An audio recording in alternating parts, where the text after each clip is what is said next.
ទប់ទឹកភ្នែកមិនបានទប់ទឹកភ្នែកមិនបានប្រជានរាស្ត្រអស់ម៉ឺនសពមុខមន្ត្រីទាំងតូចទាំងធំនាំគ្នាសម្រក់ទឹកភ្នែករហេមរហាមនៅពេលដែលបានឃើញពិធីដង្ហែព្រះសពរបស់ព្រះម្ចាស់ក្សត្រីកូនរបស់ស្ដេចថៃឬក៏ព្រះនាងដែលជាកូនច្បងរបស់ស្ដេចថៃបងប្អូនទាំងអស់គ្នានេះគឺជាទស្សនវិជ្ជាដែលរៀបចំនៅប្រទេសថៃដែលកំពុងតែវិវវឹកវរទួញសោកបោកខ្លួនបោកប្រាណដោយសារតែការចូលទីវង្គត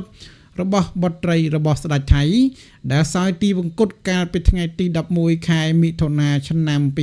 2026កន្លងទៅថ្មីនេះពេលនេះ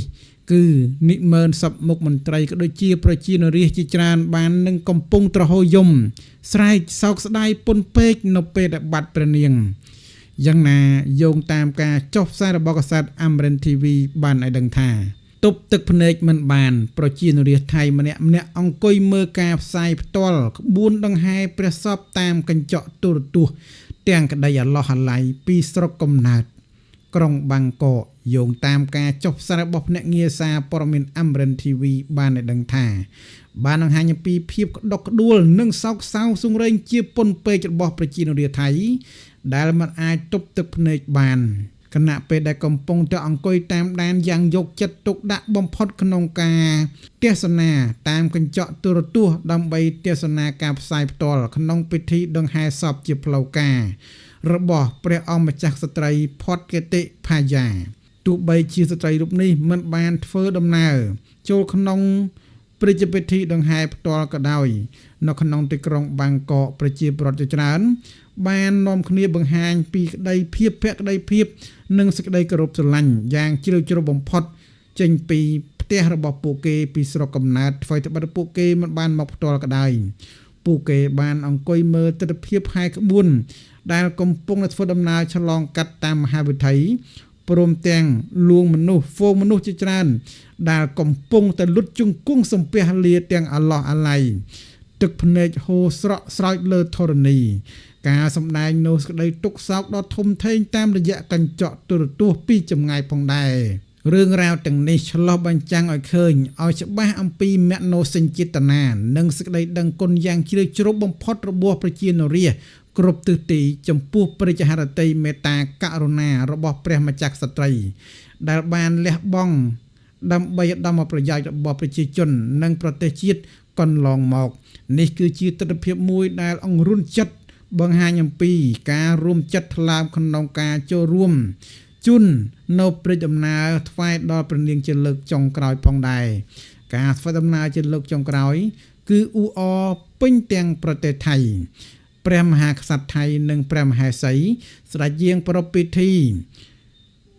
ដំឡើងឋានន្តរស័ក្តិបន្ថែមដល់ប្រជាបុត្រីដែលបានយាងចូលទីវង្គតយោងតាមការចុះផ្សាយរបស់កាសែត Amren TV News បានដឹងថាព្រះសម្ដេចព្រះបរមវជ្រលង្កនព្រះមហាក្សត្រថៃនិងព្រះសម្ដេចព្រះនាងសុទេដាព្រះបរមរាជិនីបានស្ដេចយាងចូលក្នុងពិធីអធិបតីដ៏ខ្ពង់ខ្ពស់ក្នុងការប្រារព្ធពិធីកុសលថ្វាយព្រះសព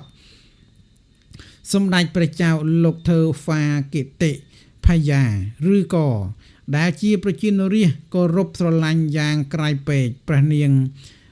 បានយាងចូលទីវង្គតនៅក្នុងព្រឹត្តិពិធីដ៏សោកសៅសង្រេងនិងសំព្រះកិត្តិយសនេះព្រះមហាក្សត្រថៃទ្រង់ប្រមានព្រះហឫទ័យប្រោះប្រណីត្រាស់បង្គាប់និងចេញព្រះរាជាអង្គការប្រកាសជាផ្លូវការក្នុងការដំឡើងឋានន្តរស័ក្តិព្រះនាងថ្វាយដល់ព្រះអង្គម្ចាស់ក្សត្រីជាមួយគ្នានេះទ្រង់មានព្រះហឫទ័យប្រោះប្រទានអនុញ្ញាតឲ្យក្រុមមន្ត្រីរាជការរៀបចំដំឡើងឆ្វេរស័ក្តិ7ជាន់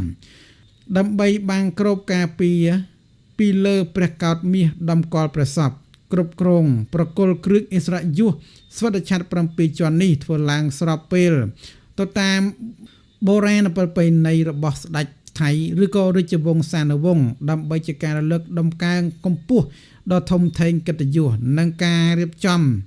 នៅគុណដ៏ធំធេងរបស់ព្រះនាងដែលព្រះនាងធ្លាប់បានធ្វើកន្លងមកទស្សនវិជ្ជានៅពេលរាជពិធីនេះត្រូវបានគេរៀបចំឡើងយ៉ាងស្ងៀមស្ងាត់និងបរមបំផុត នៅក្នុងព្រះបរមរាជវាំងដោយមានការចូលរួមថ្វាយបង្គំពីសំណាក់ព្រះរាជវង្សានុវង្សនិងមន្ត្រីជាន់ខ្ពស់គ្រប់លំដាប់ថ្នាក់ផងដែរព្រមទាំងពលទាហាននាយទាហានផ្សេងៗក៏មានការគោរពបូជាផងដែរទូទាំងប្រទេសថៃទាំងមូលបងប្អូននេះគឺជាដំណឹងសោកសង្រេងពាក់ព័ន្ធទៅនឹងការយាងចូលទីវង្គតរបស់ព្រះម្ចាស់ស្ត្រីបាទឬក៏កូនរបស់ស្ដេចថៃនឹងឯងដែលព្រះនាងបានចូលទីវង្គតកាលពីថ្ងៃ11ខែមិថុនាឆ្នាំ2021កន្លងទៅនេះហើយនៅពេលបច្ចុប្បន្ននេះក៏កំពុងតែរៀបចំពិធីបុណ្យសពព្រះនាងផងដែរអញ្ចឹងគិតមកទល់ពេលនេះឃើញថាបុណ្យសពនឹងបានធ្វើអស់រយៈពេល3ថ្ងៃហើយបាទ2ថ្ងៃហើយព្រះនាងសគត់ថ្ងៃទី11ធ្វើបុណ្យ12 13ហើយស្អែក14 15ប៉ុន្តែមិនដឹងថាគេចាប់ថ្ងៃណាថ្ងៃនេះយើងមិនទាន់បានដឹងទេយើងចាំមើលតាមជាក់ស្ដែងបាទបងប្អូនចឹងព័ត៌មាននេះខ្ញុំសូមបញ្ចប់តែប៉ុណ្ណេះសិនចុះអរគុណច្រើនសម្រាប់តាមដានទស្សនាពេលដើមដល់ចប់បងប្អូនកុំភ្លេចជួយ Subscribe Channel កំណត់ New ម្នាក់មួយផងដើម្បីទទួលបាននូវវីដេអូថ្មីព័ត៌មានថ្មីពី Channel ខ្ញុំបាទបងប្អូនចង់មើលក្នុង Channel កំណត់ New នេះក៏ព័ត៌មានមួយផ្សេង Channel កំណត់ក៏ព័ត៌មានពីប្រទេសថៃដូចគ្នាប៉ុន្តែសុទ្ធជាព័ត៌មានពីរផ្សេងគ្នាទេបាទមិនមែនព័ត៌មានជាន់គ្នាទេបងប្អូនចឹងការជួបគ្នាសូមប៉ុណ្ណេះសិនចុះអរគុណច្រើនសូមជម្រាបលាយើងជួបគ្នានៅវីដេអូក្រោយ